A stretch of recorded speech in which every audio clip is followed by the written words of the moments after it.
Welcome in to a very, very special Ed Block CourageCast podcast. I'm your host, Dave Steinwedel. I was out last week. Glad to be back here with my guys. We still do not have Wally Williams. It's a little disheartening that we don't have Wally here for this show. We'll explain why it is a little disheartening. Wally is out on the road getting ready for football season, running a bunch of camps. But I got my guys, former athletic trainer in the NFL, DB, Duane Brooks is here. Duane, great to see you, sir. How you doing? I'm doing fine, man. Great to be here. I'm excited. I'm excited about this episode. Big time. This is a big moment. We'll talk about why. Yes. Let me bring in my other co-host, former NFL defensive lineman with the Bengals, Vikings, and Chiefs. That would be Mr. Duane Clemons. DC, how are you, sir? I'm doing great. Always glad to be here with my colleagues. And we're glad to have you, and we're glad of the Ed Block CourageCast. And you may think, 100 episodes, that's what we're celebrating tonight. That's a big deal. And not one to be taken lightly. And that's part of the reason why we are sad that our good friend, Wally Williams, is not able to join us this week, because this was a show that was started with Wally and I way back a couple years ago. DP, you joined us pretty early on. Yes. You took a waiver when you joined us because you knew Wally so well, but did you ever think that this is where you would be 100 episodes in doing this show? No, actually, I mean, I'm honored, obviously, but my initial time coming on, I was a guest.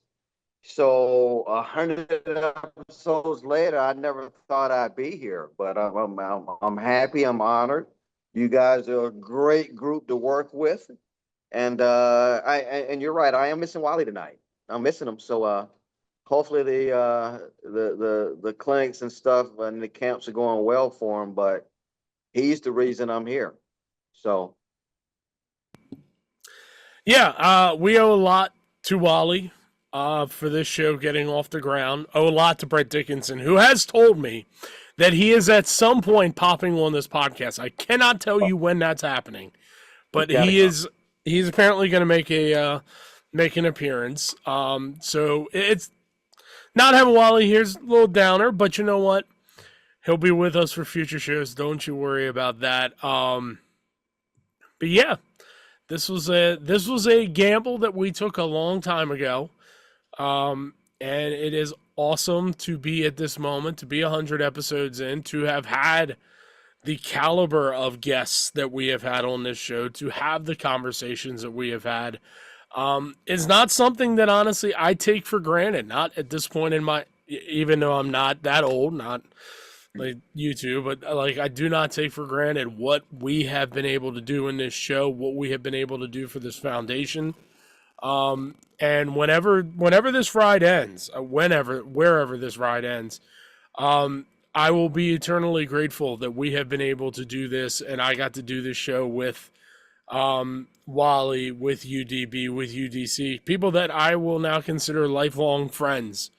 That had you told me 3 years ago, I probably never would have believed that this is where we would be, and that these would be the people I get to hang out with every week. Been such an organic situation too. Oh, it just all melted together. Yeah, and particularly DC. I mean, I know you're the sort of the newest guy on this show, but I mean, you've now got to be a part of some of the biggest moments this show's had. What does it mean to you to sit here and know that we have done this 100 times? Well, when you kind of retire, I kind of thought I was done with the NFL, and slowly I've had small opportunities. The Chiefs brought me back as an ambassador, but you guys bringing me in has gotten me back into the entire NFL. So now I'm actually able to interact with players from every single team, go to events like the Super Bowl and be involved with, like, running into my old agent, Lee Steinberg, and, so many former players. So it's like, really, you giving me an opportunity to just rekindle so many former relationships that, who knows? I don't know if I would have ever ran into these people again had it not been for the Ed Block CourageCast bringing me back into the fold. So I'm eternally grateful that I get to do this kind of work. And then the best part is that kids get to benefit from the work we're doing, knowing that at some point that they're going to be the ultimate benefactors of all the hard work. And to be totally honest, like, I don't think we've ever really fully explained this. And we have a great show. We have Kurt Warner. Brett got to sit down with Kurt Warner a little earlier today, so you'll hear that interview coming up here in a moment. And then we're going to have some fun because it's our 100th episode, so we haven't been fired yet, so why not really dive in and have some fun? But to pull the curtain back, like, DC, you were sort of on a whim. I remember distinctly when we had that conversation. It was at St. Vincent Villa 2 years ago about just, hey, we like what you can bring. We like what you're able to do. And we want to see how it goes. And I mean, never would have expected it to be the way that it is. Never would have expected it to hit the ground running. The chemistry, as you mentioned, DC, this show has is phenomenal. I look forward every week to doing this podcast. And there are a couple other people that we do need to take some time. I do want to take time and shout out, give thanks to, first one being Anthony Mitchell, who hops on with us every once in a while as co-host, frequent guest.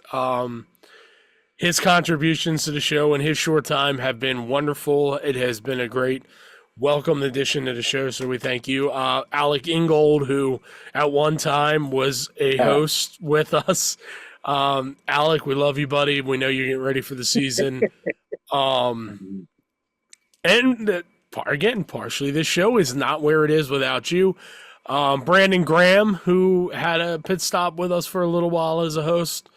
Our thanks to him. This show is not possible without everybody at Ed Block Courage Award Foundation. So I would be remiss if I didn't take this time before we take a break to salute Brett, our director of operations for the foundation. This show doesn't happen, never even gets off the ground without his vote of confidence in us. So that will, again, something that I know we will all be eternally grateful for. Stephen Christ, who does a great job with our graphic design, putting all our graphics together. He's been integral in helping us promote this podcast. And I got to salute my guys, Sean Glazer, Stephen Korkos.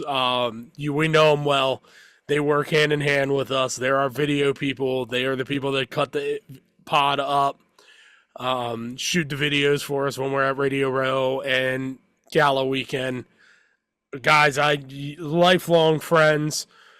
And again, we're not where we are if it isn't for you guys. And the last one I want to give a shout out to, Ryan Shell. Ryan does a lot of work behind the scenes. He does a lot of the grunt work and helping us get guests. He does a great job booking them.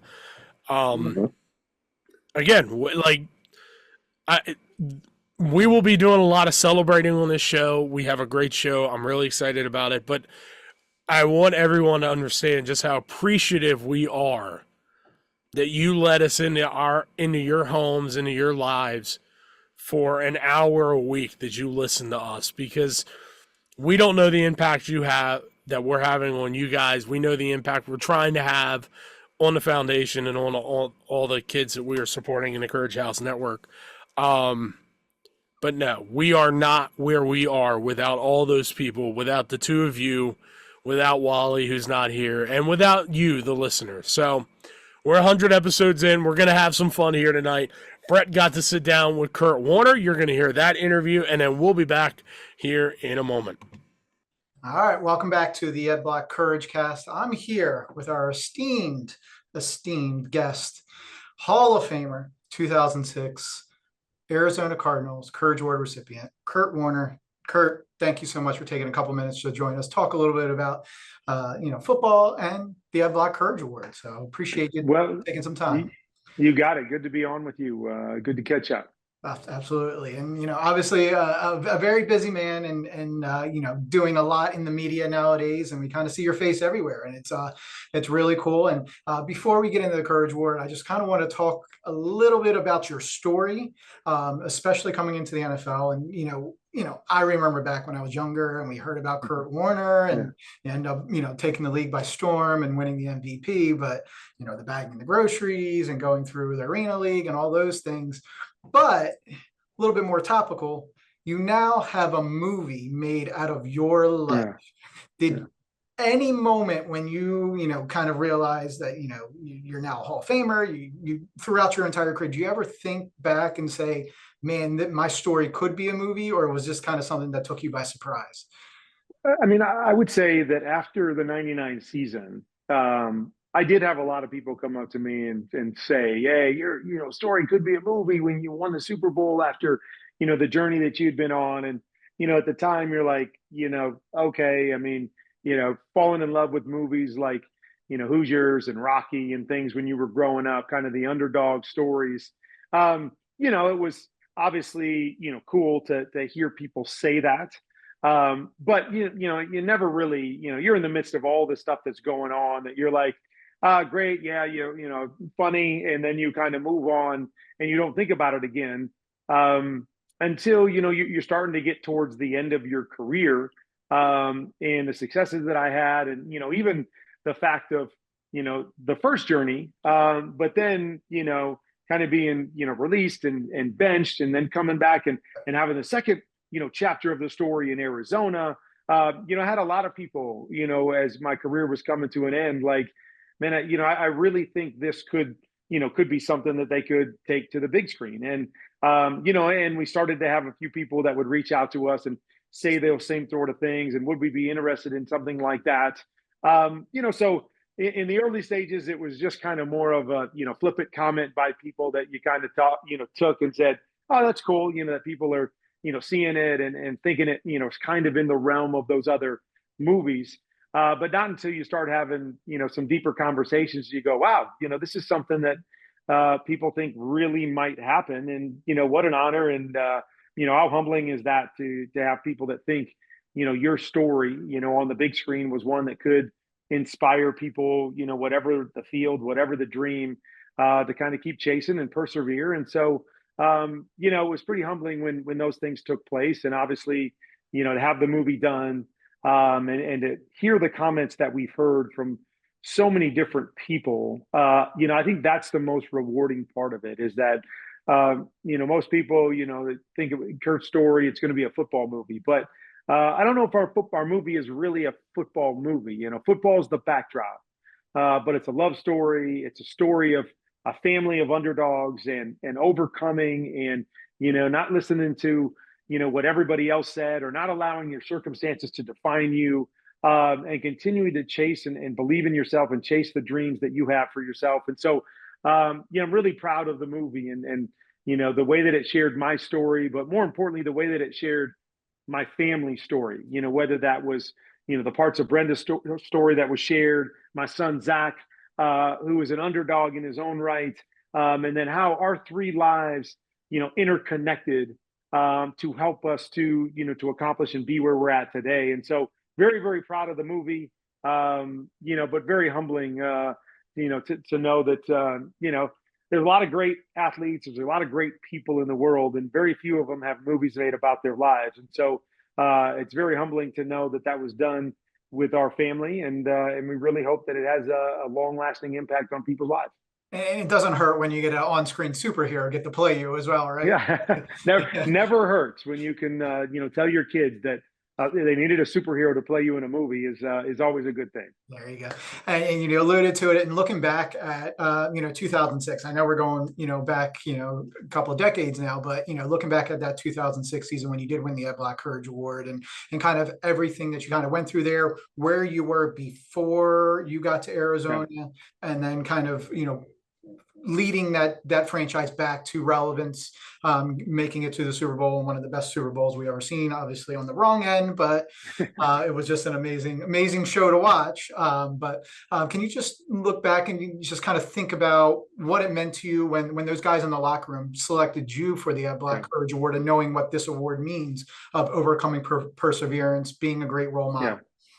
I mean, it's obviously anything where you're voted on by your teammates, it's always special. Voted on, amongst your peers in any way, it's a special award. And then, I think what's cool for someone like me is that as much as our sport is about physicality and it's about toughness and it's about courage and all of those things, the quarterback position is one of those that you may not see in that realm very often, just because, that's the prima donna back there that just stands back and doesn't get hit and throws the football. And so, I think that was one thing that was, cool for me in having, my teammates vote me in for this award, is that, of all the things, I wanted to be recognized as a tough player.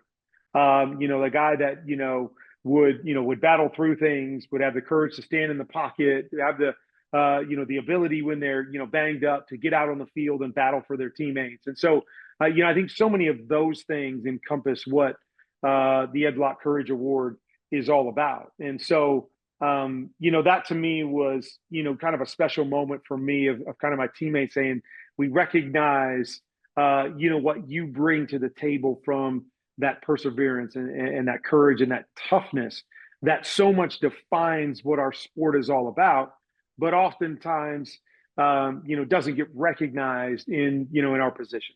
Yeah, and I have to ask everybody, where do you have the trophy right now? Obviously, one of the most unique trophies in the entire world. The helmet is kind of synonymous with the foundation. Where is it at? Is it on the mantle next to the MVPs, or is it in a special place? No, it is. My wife has kind of decorated my office. I'm not one for, putting a lot of my awards up around me. But, when we moved into this new house and got kind of a nice office, my wife said, okay, this is the place where we could display, some of those things, whether Walter Payton Man of the Year Award or the Courage Award, MVPs, Super Bowls, rings, those kinds of things. And so I've got an office downstairs that's kind of decorated with, with those bigger honors and awards that I was able to receive throughout my career. And so, it's kind of, up there on display with all of those. And we talk about the Ed Block Courage Award, and it's not just about do what you're doing on the field. It's also about things that you do off the field and being able to give back. You've done it your entire career. You're working on it now with the Treasure House Project. Tell us a little bit about what's going on there and how you're supporting younger people in getting their lives on track. Yeah, I mean, you think about the idea of courage and, really what that means. And, the idea of facing life with courage, no matter what those challenges may be, in our sport, may be overcoming an injury. It may just be, the toughness of playing our sport. It may be the perseverance, like my journey of, having to go the long route to get there. But, for example, we just, every year with my other foundation, the First Things First Foundation, we spend a week in Disney World with families, Make-A-Wish, Dream Factory families that have children that are fighting for their lives.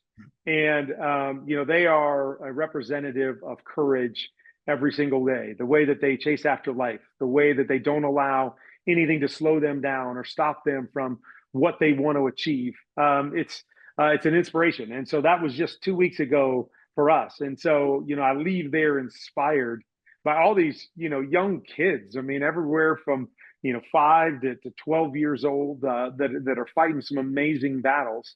And I think you see that around all of our communities, that there are so many people that find themselves in tougher situations, that are showing that courage and that are fighting. And, I think my wife and I said early on, if we ever made it, we, for so long, were the ones that needed some help to kind of fight our battles. And now we're in a position to help others fight theirs in different ways, whether that's encouragement, whether that's financial, whether that's, doing the things like we did a couple of weeks ago. And so it's always been important to us, to be able to recognize those things, take our eyes off ourselves and help other people. And, which leads into our other foundation that you mentioned, Treasure House. And so, you can look at the movie. If you haven't seen it, I'd encourage people to go see it. And, I've got a son, my oldest son, Zach, suffered a traumatic brain injury when he was 4 months old. And so I have watched him, face the challenges of life every single day of his life, from the smallest things, because he's legally blind, to, tripping and falling and having to get up and keep moving, to the struggles in school, to, the struggles with independence, and, just his ability to not allow anybody to tell him no, and to not allow anybody to tell him that he can't do something, and his perseverance and courage to kind of face those different challenges in life is really what the inspiration was for Treasure House, which is a community living facility for young adults with intellectual and developmental disabilities. And so, individuals like Zach, families like ours that have a child that, struggles with full independence, but also, lives a high quality life and has all kinds of gifts and talents to share with the world around them. We've created a place where they can call home, a place where they can have community, a place where they can challenge and chase their dreams, out in the work field and in the community, and connecting with people. And so, you talk about this idea of courage, and I think so much of my life and my journey and the things that we're doing now surround that idea of, finding and recognizing and pinpointing those that are persevering and showing the courage to face tough situations and battle through them. And, our foundations are trying to impact people through that in a couple different ways. Yeah, I mean, I get the privilege to talk to a lot of the past recipients, and just hearing the amount of work that everybody's trying to do post career to kind of make an impact is kind of what we are all about. It's, we are a community. We are kind of like our own little fraternity with the collection of players that have won our award. And, it's always the guys that understand and get it. And that's what's really cool about working here is not only do we get to, have these NFL stars, but like you said, working with the children, we're being able to kind of, shed some light on some dark times for those kids is always important for us. Yep. Just, it gets me every year. I've been doing this for 10 years now. And every year when we do our little outreach at St. Vincent'sville here in Baltimore with all the recipients, every year I got to walk out of the room. I'm in tears hearing their stories. Yeah, for sure. It's I truly appreciate that. And I certainly appreciate, you still giving back, and it's an amazing causes that you are working with. And we are very proud to have you as part of our little community here at the Ed Block Courage Award Foundation. Thank you. Looking at just kind of what's going on with you now, and obviously in the TV world and the radio world, and just kind of working in media, what have been some of the challenges that you have gone through now that maybe you didn't even expect when your playing career ended and this kind of first started up? Yeah, I mean, I would first say, what a blessing it is that, when you're chasing after the dream of playing in the NFL, you never really think beyond the NFL. You're thinking about, okay, I got focus and I got to get there, and I want to have a successful career. But you don't spend a whole lot of time, or at least I would say players in my generation and probably before never really spent a lot of time thinking about what's after. I think that's the beautiful thing about where society is now, and social media and the opportunities and platforms that are out now, is you see a lot of current players that are taking advantage of those and kind of building their brand for when football is over. But, for, a guy in my generation, we really didn't have that and didn't think about that very much. And so the first challenge when you retire is like, oh my gosh, am I good at anything else?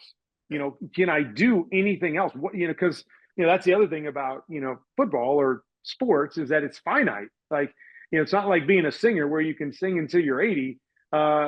Football comes to an end about halfway through your life, and you're like, oh my gosh, I got half my life left. What am I going to do, now? And so that was kind of the first challenge, was, being able to recognize that, and, the willingness to step into something new and understand that I may not be good at it right away. Like, it's going to take time. I spent my whole life, preparing to play football. And, although I'm really good at it, it wasn't easy. I didn't just, fall outside one day and become great at football. It took a lot of work. And the next phase may take a lot of work as well. But I think that's a hard thing for a lot of players to grab a hold of, because they are so used to being successful and to getting the accolades and having people pat them on the back because they're really good at what they do. That's the first challenge, is going through those growing pains and understanding you might not be good. It's going to take time to get good at something, and being okay with that, and being able to balance that versus, like I said, what you had when you were playing. That's not always easy. It can be overwhelming for a lot of players that are used to that adulation. And then you may not get it in the beginning stages. But to recognize that, this game has given me, so much beyond the playing field, and that, I've been out of the game, covering it in media now longer than I actually played. And so I consider myself very blessed in that regard, that this game has given me as much as it's given me. But, it's the new challenge of trying to be the best at what you do. I spent my whole life trying to be the best quarterback in the business, and chasing after that. And now that's the new quest, is trying to figure out this new field and trying to figure out, with all the different things, as you mentioned, I'm doing studio shows, I'm doing radio, I'm doing television games, I'm doing all these different things, trying to get really good at all of them. And be one of the best in the business in all of those different factors is a great new challenge for me. And I'm learning stuff all the time, and I'm trying to challenge myself in new ways, and I'm trying to separate myself from everybody else with certain things that I do. And I think that's the cool thing, is because as players, we're used to that challenge, and we're used to that grind, and we understand the idea of working for what we want. And so, that's the phase that I'm in right now, is putting in the work and figuring out those nuances and figuring out who I am and what I'm good at. I may not be exactly like somebody else doing my job, so I can't always just, chase out, I got to do this better and this better like someone else. I'm trying to figure out what my niche is and where I can separate myself. And so, those are some of the challenges that I'm dealing with now, but they're good challenges and they're fun challenges. And, along the way, I feel like I've done a really good job, at the different things that I do, but always looking, to get feedback. And that may be another challenge too. When you're playing, it's pretty easy to get feedback, yes. Right? It's pretty easy to have people tell you whether you're really good or if you're really bad.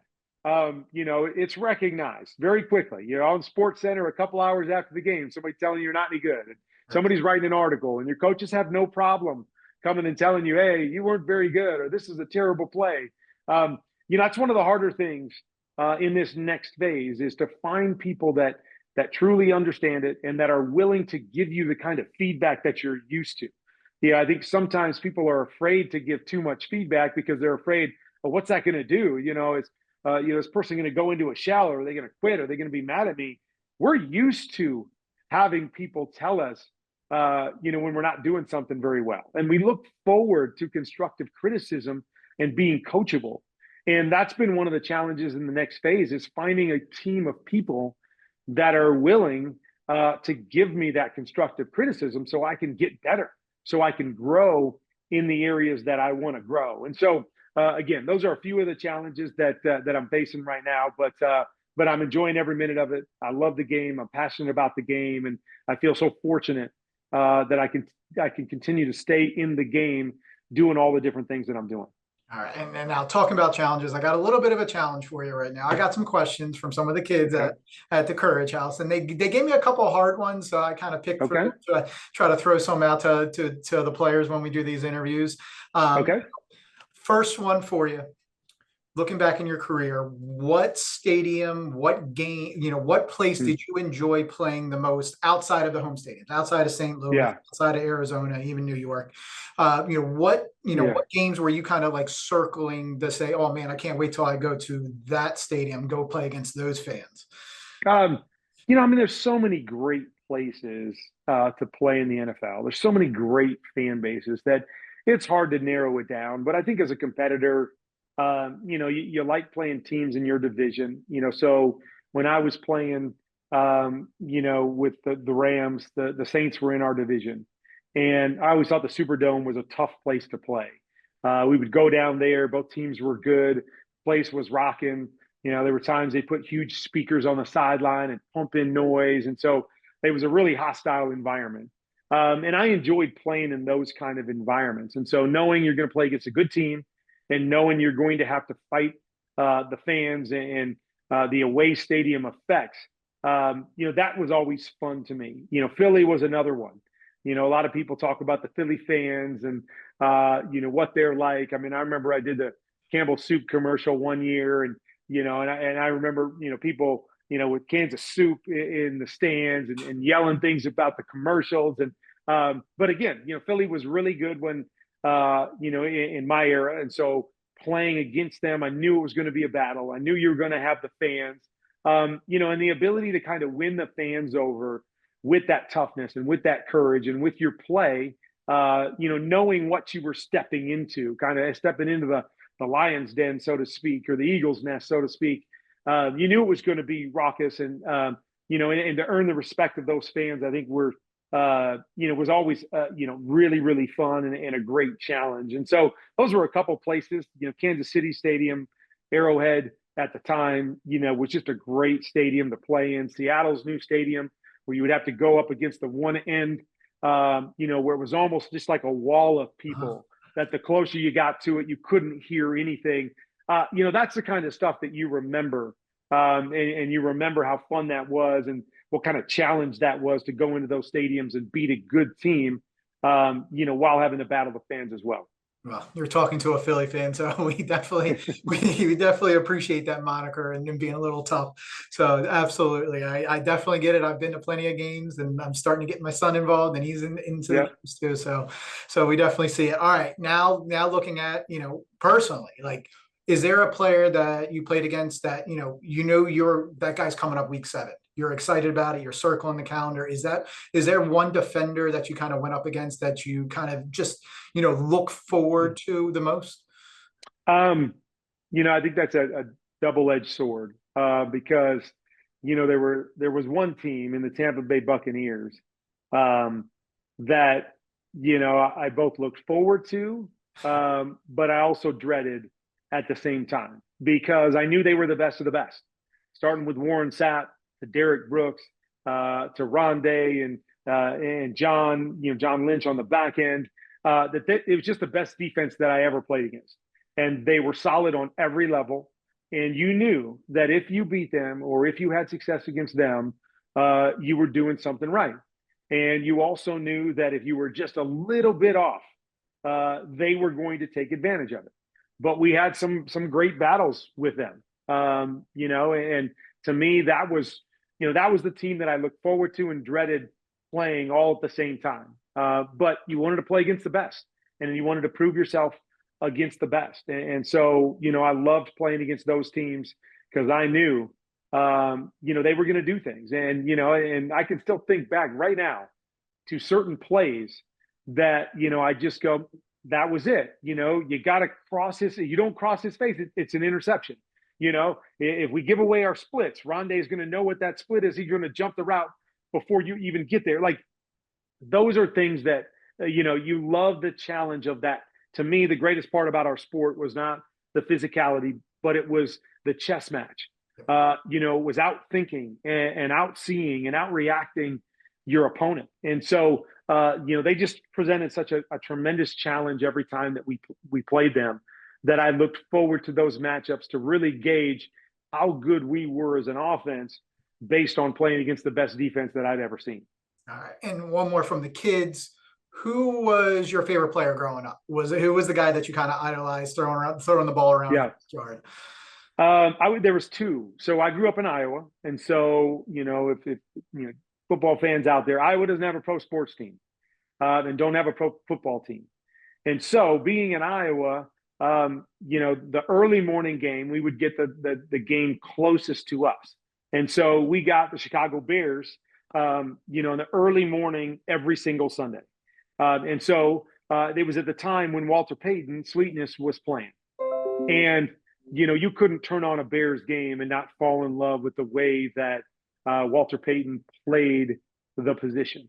And then you hear him off the field and you realize the kind of person that he was and the kind of teammate that he was. But he was one guy, even though I didn't play the running back position, just what he exemplified as a player and as a person, you go, man, if I can grow up to be anything like that as a player and as a man, I'll have won. And so, he was one guy that I really looked up to. And then in the afternoon, we would always get the Dallas Cowboys, America's team, so they would be on TV every single week as well.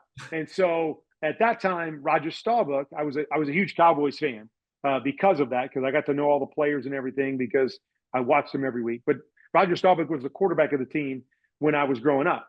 And so another guy that played the position as well as anybody, had a little different career because he was in the military and didn't really get into the NFL till he was like 27 years old, which I didn't get into the NFL till I was 28 years old. And, but the way that he played, being that he was the quarterback of my favorite team. And then once again, because of the kind of individual that he was, I looked up to him as a player, but then getting to know him as a person, you're like, man, that guy really seems like, salt of the earth, quality people. And so to be able to cheer for two guys that were great players, but also great people, were the guys that I idolized and kind of looked up to and wanted to emulate my journey after, and fortunate to have met and talked to Roger numerous times. And he did not disappoint. As highly as I held him because I was such a fan growing up, he lived up to the billing in every way. And, so he is a special individual. And so I have to say, I did pretty good in picking a couple guys that I wanted to emulate, both on and off the field with those two guys. Yeah, absolutely. And you're talking about, full circle career, MVP, Walter Payton, Man of the Year. So it's kind of amazing to kind of, look back as a child and realize that you're in the lights of players like that. So that's pretty sure. All right. I got just a couple of things last for you. And I'm going to throw you a tough one. I'm going to throw you one really tough question. You've got to play with a ton of really talented wide receivers. Talk about St. Louis, talk about Arizona. 3rd and 5, got to get a first down. Who's the guy that you are looking at between the Isaac Bruces and Torrey Holtz, Anquan Boldens, Larry Fitzgerald, down the list? Is there one guy that you can separate and say, that's my guy for 3rd and 5? Yeah. Well, I like that you gave me a scenario, because the thing that, people ask me all the time, who's the best? Right. And you can't answer that because they were all great. I think they're all Hall of Fame wide receivers, but they were all different. And so if you can give me a scenario, I can tell you, who I would pick. And in this particular situation, on a 3rd and 5 situation, I'm going Anquan Boldin. And, might surprise a lot of people. But Anquan was a great competitor. Anquan was as tough as nails. He was strong. And so there was just so many things that you could do with Anquan. Like I could throw him a pass at the line of scrimmage, and I would expect him to get 5 yards. He'd run you over. He'll make you miss. I could use him in tight spaces because he had such a big, strong body, and his ability to run routes and separate, strong hands that, even if he didn't get open, to be able to place the ball in a certain position, him making a tough catch. And so not a knock on any one of those other guys. It's just with the physicality and toughness and competitiveness of an Anquan Boldin, in a 3rd and 5 situation, a must-have-it situation, I'm going to Q. Former Courage Award recipient himself for the Cardinals, and the people here in Baltimore love hearing that as well because of his storied career here as well. So that's really, really cool answer. You always look at Isaac Bruce's and Larry Fitzgerald, but Anquan's that guy that was the the chain mover. So I do appreciate that. All right, you're from Iowa. Obviously, there's one big name athlete out of Iowa right now in sports. Who's better, or who do you think is going to have a better career when it all comes down to it? Is it Kurt Warner or is it Caitlin Clark? Man, she is special. I mean, she's much watched TV as well, and so it's cool because I got family still back in Iowa, and so they were able to watch all the games. They went to a number of the games. They saw the hype and the way that Caitlin carries herself, as well as the special player that she is. Man, I don't know the answer to that. Here's what I'll say is that the first thing is she's got to step up on me just because of the nature of how early she's starting her career. And so when it's all said and done in terms of overall numbers and where the two of us stack up, I am going to give her the advantage in that regard.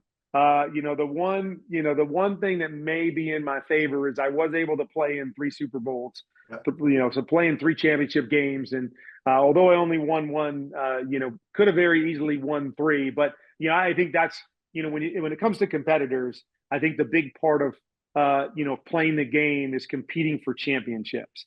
And so, I was able to do that, 3 times in the NFL, a couple more times in arena football. And so, I think that's the only chance I have, to hold a spot above her would be if by some crazy stretch of the imagination over the next 15 years of what's going to be an unbelievable career for Caitlin, she doesn't get a chance to play in those big games. And we both know that, it's a team sport. So it never is about one individual. You got to have a great team. You got to have great players around you. And so, so it's not just a one-on-one comparison.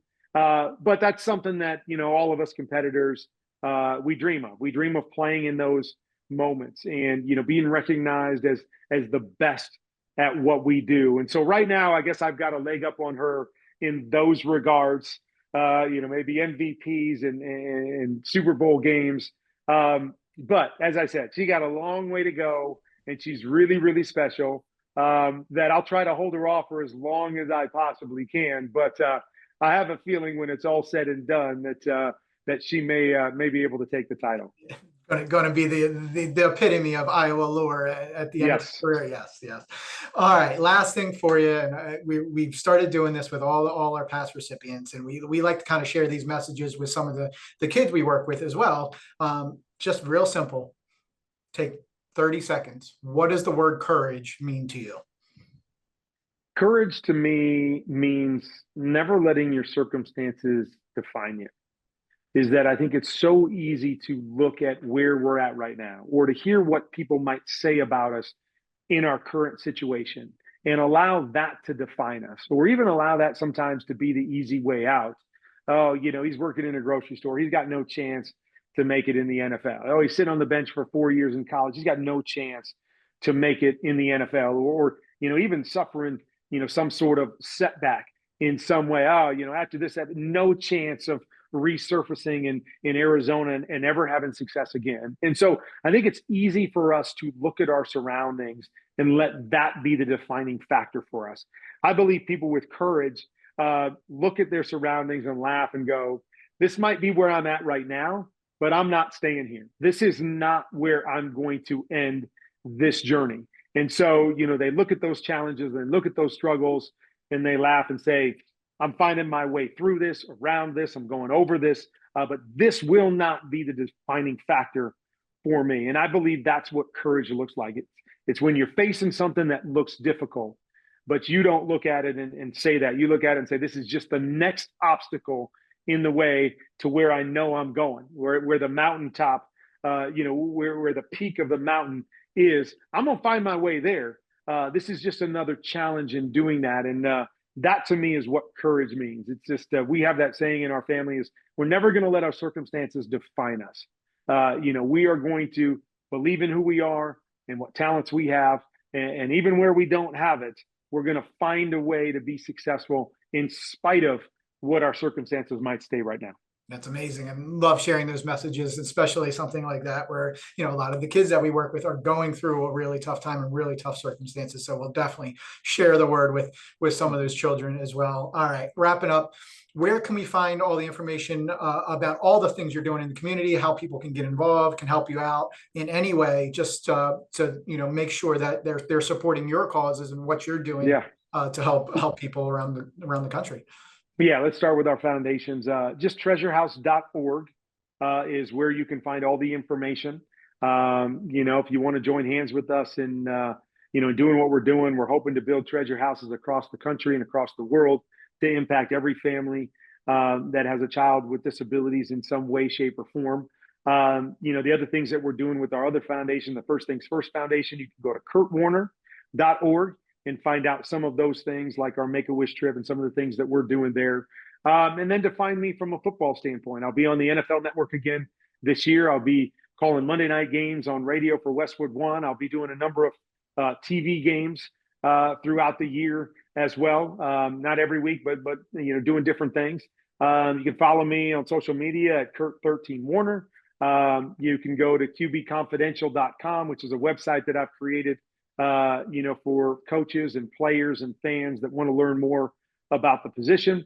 So I'm pretty easy to find because I'm all over the place, and I'm pretty active in on a lot of different platforms. But those are a few of the ways that you can kind of keep tabs on where I'm at and what I'm doing. And would love to have people, follow me from a football perspective. Even more importantly, follow me from a foundation or charitable standpoint, and see if there's ways that we can connect and find ways to make life better for the certain individuals that we're trying to serve. Yeah, absolutely. Keeping up that legacy. MVP on the field, MVP off the field, obviously.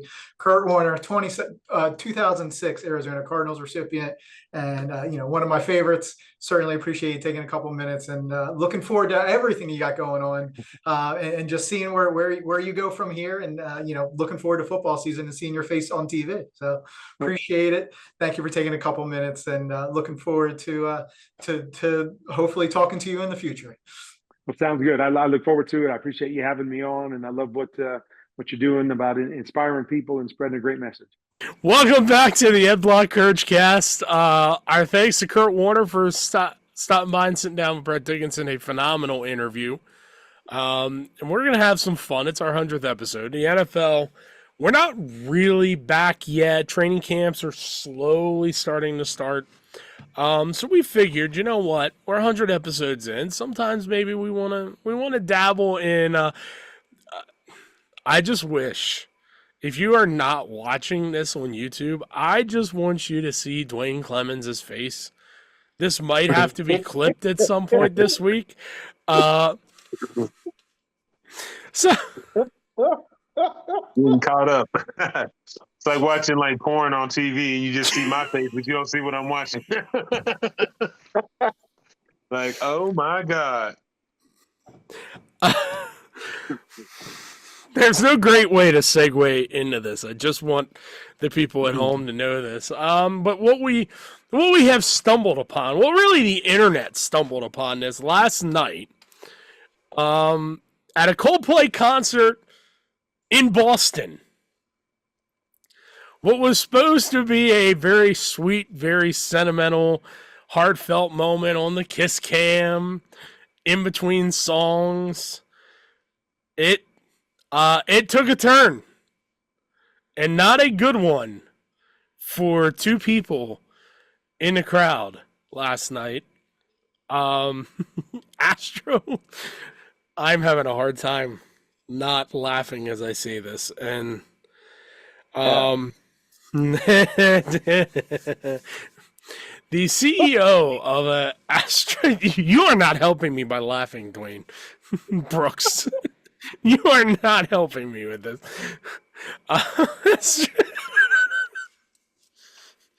Okay, I'm done. I'm good. I'm done. You're good until I say it, and then it's just, oh God. Astro Boomer CEO. Hold on. I gotta pull this up because it's the only way I'm gonna be able to get through this without completely losing my mind over the hilarity of this moment. Okay, here we go. Astronomer CEO Andy Bryan was caught last night in what appears to be a cheating scandal, with the head of his HR department. During the Coldplay concert, they were put up on the little kiss cam video, and let's just say when they realized that they were on this camera, they got the hell out of camera sight very quickly. So it basically, everybody kind of figured out that something's amiss there. Well, the internet researchers kind of have put two and two together and figured out that it's the CEO and the head of the HR department, and they are both married, and they are what appears to be having an affair. Okay? Now, here's the part that gets me, and this is the part that I cannot wait to read aloud, is the statement from the CEO, Andy Bryant. Give me 1 sec here to get this back up. This is all right. Here we go. I don't know. Have you guys seen the statement, or is this the first time you're going to hear it? My first time. Okay, here we go. Statement from CEO Andy Bryant, July 17th. I want to acknowledge the moment that's been circulating online and the disappointment it's caused. What was supposed to be a night of music and joy turned into a deeply personal mistake, playing out on a very public stage. I want to sincerely apologize to my wife, my family, and the team at Astronomer. You deserve better from me as a partner, as a father, and as a leader. This is not who I want to be or how I want to represent the company I helped build. I'm taking time to reflect, to take accountability, and to figure out the next steps personally and professionally. I ask for privacy as I navigate that process.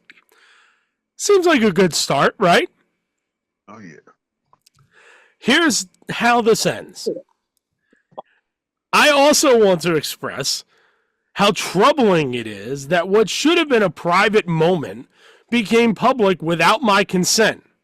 I respect artists and entertainers, but I hope we can all think more deeply about the impact of turning someone else's life into a spectacle. As a friend once sang, lights will guide you home and ignite your bones, and I will try to fix you. And it ends with Andy. What? My consent. Sticks and stones and breaking bones and was he trying to rhyme? Wait a minute. So what's more troubling to you, DB? He didn't use Chat GPT, did he? Not at all. No, I fear that this was a conscious decision to, at the end of your statement, which I think you're fine if you just say I'm asking for privacy in this moment. Like, nobody's going to sit there and call you on this. But to blame Coldplay Right. is a wild moment in 2025. You did this to me. A personal moment, and you guys made it public without my consent. Wow. Okay. Can he sue Coldplay for this? Right. Okay. He's in a public place. He's at a concert. Which, by the way, can we address the elephant in the room here that I think is all lost in this? If you're going to be stupid, which that is stupid, having an affair. Yes. Why are you at one of the most public places? Yes. A concert, Coldplay concert. Them 3 drinks and then that number 1 hit came on and they couldn't hold it in. I love this song. I love it more. We gotta have it. That's what happens. That's what alcohol will do for you. I got Too you. much, You got lost you in the abused sauce. it. Yes, obviously. But you would think they would at least try to disguise themselves. People. You can't blame other people for you getting caught slipping. That's all. That's what it boils down to. You got caught Listen, there's slipping, no and place you're gonna blame Coldplay. You can't Come even on, walk man. around your own neighborhood and not be on camera. Everything has a camera. There's a camera in your doorknob every 5 feet. I mean, how you gonna go anywhere without a camera? So unless you meet her in the hotel room behind the closed door, you on camera somewhere. Whose idea was that? His or hers? Well, the way he was hugging her, I'm going with the assumption that it was him. Look, we don't condone cheating in any way. That's not what we are saying. Right. And we feel awful for the families of these Right. two individuals. Right. Obviously. We just have to make that very well known. But the stupidity of the two people involved Exactly. You can't ignore that. is astronomically high. So wait a minute, Dave. You saying if I'm cheating, I shouldn't take my mistress to the Super Bowl if I want to keep it a secret? That We would can't get probably lost. be wise. I'm Right. just Probably. like it doesn't feel like that's a very far limb to go out on here. 100,000 people. How are you gonna catch me? You know what? They woke up this morning asking how they got caught at a Coldplay concert. That's probably what they were thinking. We're gonna get lost in this see us. crowd and nobody gonna notice us. Nobody's gonna see us. Nah. Kiss cam. It's nighttime, it's dark in here. We should Everybody's been famous last drinking. words. We should be fine. Never say we. Life lesson for anybody listening at home: never say we should be fine until you are actually fine. Guaranteed you will not be fine. One of those said before disaster moments. We should be fine. That was like one of my favorite head coaching quotes when I was at the Bengals. We should be fine. How many times did I hear that? After Was a it- losing effort. I was gonna say, was it like the fireworks going off the back? We're fine. Everything's fine. We're good. Well, you know, you lose 6, 7 in a row. We should be fine. All right, I gotta ask, what is the wildest, dumbest thing you ever saw? Like that would be on par with this in life Okay. or in football?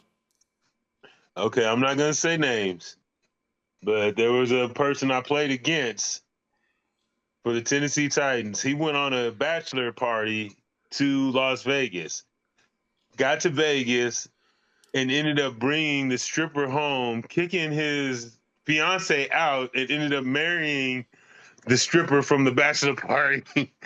And I think they're still together. That is crazy. Hold on. Yeah, that was. And keep in mind, at this bachelor party, this stripper had done everything to everybody, and he kept it.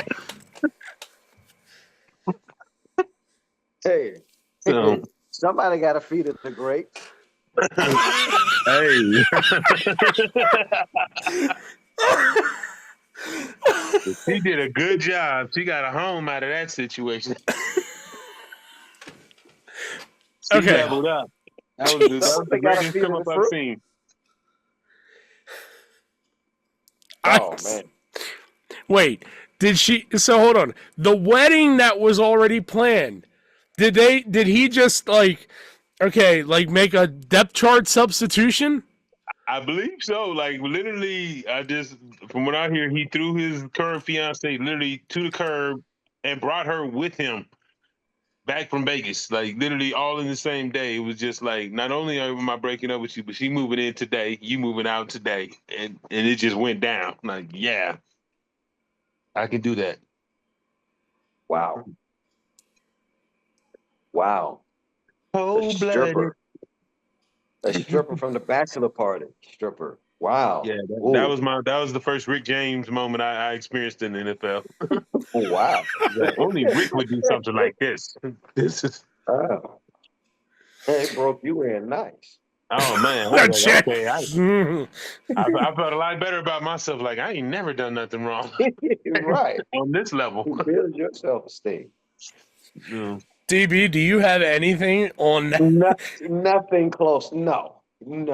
Are you Not pleading at the all. fifth? You look like you're pleading the fifth right now. Well,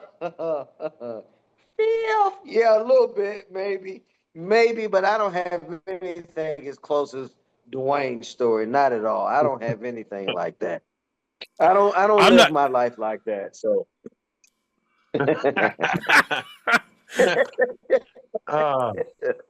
no. You Good, talking about wholesome. in the No, NO? You ain't got one story from the NO? I can't even.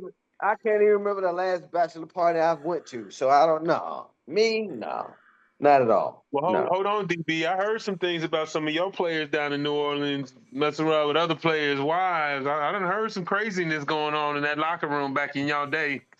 I've heard some of the same stuff, but all I did hear, I didn't witness anything, but I did hear some stuff. I heard some stuff just like you did. I probably heard more than you, but I bet. I didn't witness any of it. Well, I ended kept up my getting a eyes teammate out of the closed. deal, so I ended up getting a new left tackle out the deal. So I was kind of happy that we got ourselves solidified. Right. Yeah, I wonder who you're talking about. Yeah, you know exactly, right? Speaking, Right, of course. bringing it back to what we started talking about. Here's a question I was thinking about. What do you do if you were the other people around them while this goes down? Oh, she got to die if she come home. No. I'm talking about just at the concert. You're just all of a sudden they just like the guy disappears. Like people next door. Yeah, are you just like, how awkward does that get for you the rest of the night? Hey, I got me 2 more seats. I'm happy. I'm probably got their drinks too. Like, thank you. See you. There had to be some good, decent seats, right? Or were they up in the nosebleeds? They kind of look like they were up in the nosebleeds. Wow. Well, I guess not knowing, like I better phrase this very carefully. Not knowing how you do it with an affair. I'm assuming you get nosebleeds and you try to pick inconspicuous seats. I don't know.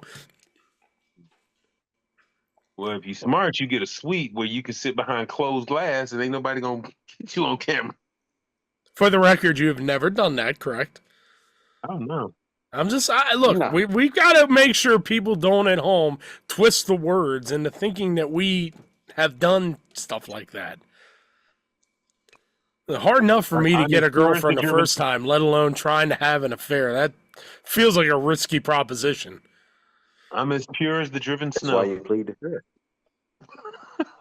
That's why you plead the fifth. Well, I bet he wished he plead the fifth right about now. I know, right? How do you think Coldplay feel? Yourself out with that second part of that statement, though. Oh, jeez. Nothing tops the second part of that statement. That's the wildest thing that has been said this year. And there's been a lot of things that would just take your breath away. And to read in a apology for having an affair, you're going to blame the artist for highlighting it. Like, hey, you sound like a Scooby-Doo villain. I would have gotten away with it if it wasn't for you pesky Coldplay. And meddling kids.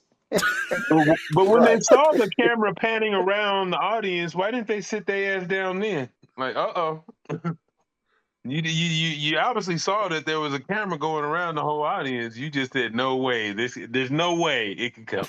It's going to pan to me.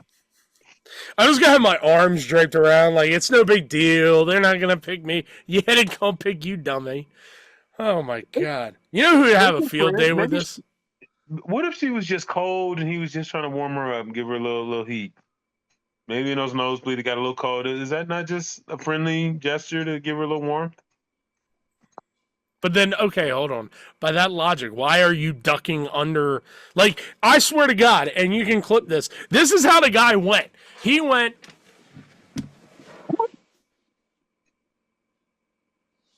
He was out of sight. He disappeared. Maybe not his to be seen. popped out at that moment. You can't make yourself look any more guilty. You gotta double down on the lie. He cool with it. He panicked. My HR made itself look guilty. Maybe her back had just went out and he was trying to hold her up. I was trying to render aid. Then my contact popped out at the next moment, and it was all misconstrued. He was giving a foot rub in a moment. Her foot cramped up. Sounds like you've done this before, D. I was gonna say. Hey man, I'm gonna just go for the Augusta. You got to keep doubling down though, right? You gonna believe your lying ass eyes or me? Right. Me and your Who you lying gonna ass believe, eyes, Dave? right. Right. Your eyes are Lying lying. denied to the end. To the end, I'm a lying denied. Absolutely. That's exactly how I'm coming home. Bitch, you gonna believe your Lie lying ass and eyes deny. or me? That was not me. That was deep If fake. It you was AI. if you Yeah, gonna believe right. your eyes, Exactly. I'll help you pack in the That was morning. not me. I was not there. D Brooks, would you help her pack in the morning if she gonna believe her lying ass eyes? Right, of course. Of course. Get I you a was not U-Haul. there. That was, I don't care what you saw, that was not me. Not me. Hmm. I was in the office. Oh, man. Who sings that song? It wasn't me. Shaggy, I believe it is. Shaggy, that's right. Would you be playing that the next morning? I'd Yes, have Shaggy in person. it wasn't me. Right. I'd have him show up with a mariachi band on my front door. Coldplay is a lie. Wasn't me. Yeah. Coldplay. I just nothing. Nothing's gonna get past blaming Coldplay for ruining what was supposed to be a private moment. A Well, private moment. that's the part. It was a private. Like I know you've admitted that you're having an affair. We know that because of the first part of your statement, and it was pretty obvious last night. Like, we all have female friends. We're not holding him the way that he was holding her last night. Dave, I like to be held like that by my female friends. Well, we've always known you're a little spoon guy. Yes, I'm the little spoon in every situation. I get cold easy. It was really drafty in there. Sometimes you need to be held. It's okay. Well, man, we can admit it. So, DB, if I need to be held, there's nothing wrong with you. Just a friendly hold. You would understand, Dave, right? Hey, look, I will freely admit there were moments in my life where I would like to be the little spoon. But that doesn't always happen. Duane Brooks is just completely checked out on us right now. You don't want to I'm be the just big listening spoon? to you guys. He must be a big spoon guy. That's what this comes down to. I'm a spooner. Yeah. Come on, DB. I spoon it. I'm a spooner. Tell us about that big spoon energy. What is that like, having that big spoon energy? He said big spoon in it. Wow. Every time you walk, you hear the to the link. Oh, God. We've gone off the rails. Hear that spoon just a clinking?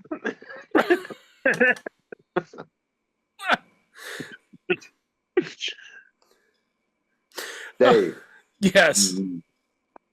100th episode. You got a favorite interview? Oh, thank you for bringing it back to actually serious topics. That's why you're here, DB. Favorite interview.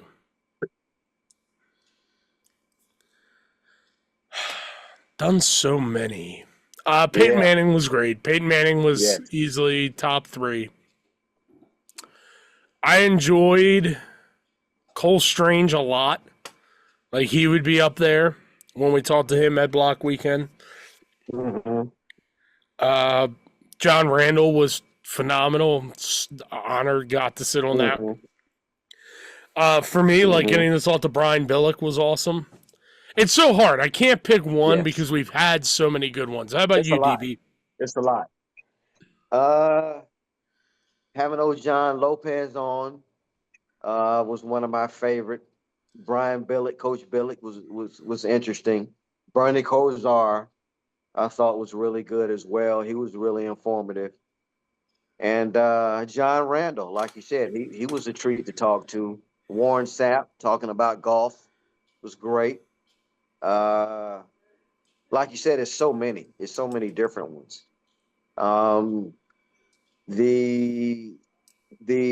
This past year at the event, talking to Al Bellamy of the Redskins about his special award and recognition, and that was a pretty good interview, I thought, as well.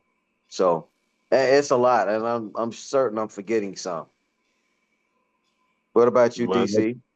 man, I was really excited to do the bit with Jason Kelsey and his former Right. trainer Right. when they got Right. their award. That was a big one. Wish we could have got to Right. air it. Unfortunately, I know that it didn't get to come out good in editing. Obviously, seeing my boy Ocho Cinco, shouts out to Chad.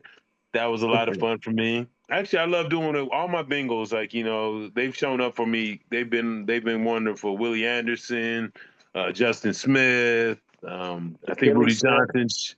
Yeah, so like all my Bengals, Anthony Mitchell, my Bengals have been showing up and showing out for me. And also got shout out one of my former Chiefs, Barbershop, Sean Barber showed up for us. So I'm just so thankful to so many guys from my former teams have been around and been a part of this. So it's always special to be able to relive our fantasy, our football fantasies. Yeah, to echo on that, but yeah, like you said, it's great to interview like former Saints players as well, guys that I worked on, Jari Evans, Roman Harper, Jamon Bourgeois, guys like that, Michael Lewis. It's always good to talk to former Saints players, guys that I had worked on over the years. So I just wanted to add to that. And We got to Duane do better about made getting. second. I'm sorry. So we got to get some more coaches on here too. I know. agree. I think we haven't really done a good job of getting a lot of the coaches on here. Well, hey, we have 100 more episodes to make it happen. I'm gonna definitely dig deep. I know I can get Jay Hayes, my former coach, on here. I also did enjoy Trey Wingo. That was a lot of fun. Get to talk to him a couple months ago. Again, just so many people that have stopped by this show Jeff over Saturday. the years. Jeff Saturday was phenomenal. One of my favorite from Radio Row. We've I had, forgot about that. oh my God, there are just so many. I was even looking through like Cynthia Freeland, NFL Network. She was a lot of fun to get to talk to. Warren Moon. Warren EB. Moon. Oh, I missed out. Just so many good ones. We've been very blessed. We've been very fortunate. So a good spot to leave this Ed Block CourageCast, episode number 100. Our thanks to everybody, particularly to Kurt Warner for joining us. I don't think Kurt realized that he's joining us on the 100th episode. Surprise! But again, all our thanks, and I'll try to rattle them off as quickly as I can. Our thanks to all our amazing guests that have joined us over the course of these 100 episodes. We're not where we are if it isn't for you guys being willing to take time out of your schedules to join us. We are eternally grateful for that. Our thanks to Sean Glazer, Stephen Krokos, for making us look good so that we can get reels and stories and video pods together. Stephen Christ, who does a great job with our graphics. Our thanks to him. Tina, gotta give a shout out to Tina. Because Tina just does an amazing job getting the players to Gala Weekend to help get us these interviews. Yes. She's wonderful. Our thanks to the entire Courage House Network, who I know a lot of them do listen to our show, so we're very appreciative of that. Our thanks to all the athletic trainers who have come on and supported this program over the course of 100 episodes. Brett Dickinson, this show's not even possible without you, so it's an ultimate salute to you. To Ryan Shell, who does a great job getting our guests. Buddy, we owe you a lot more than we probably can ever give you. Wally Williams, who's not here tonight, who this whole thing started, he and I, a couple years ago, doing that first ever episode. to Alec Ingold, to Brandon Graham, to Anthony Mitchell, to any of the guys that have come on and been guest hosts with us. We are thankful for you guys' contributions to this show, and we hope to have you on more going forward. My thanks to my two guys on here with me, Duane Clemons and Duane Brooks. Each one of you brings something to this show that it cannot be replaced, and it makes this show so great. It makes it what it is. Make me moist. And you got to go and ruin the moment. I'm just emotional. You gotta stop. You know what? That's a great way to end this show. For Duane Brooks, I'm not crying. I'm laughing. There's tears or laughter. Just clarification. For Duane Brooks, for Duane Clemons, I'm Dave Steinwedel. This has been the 100th episode of the Ed Block CourageCast.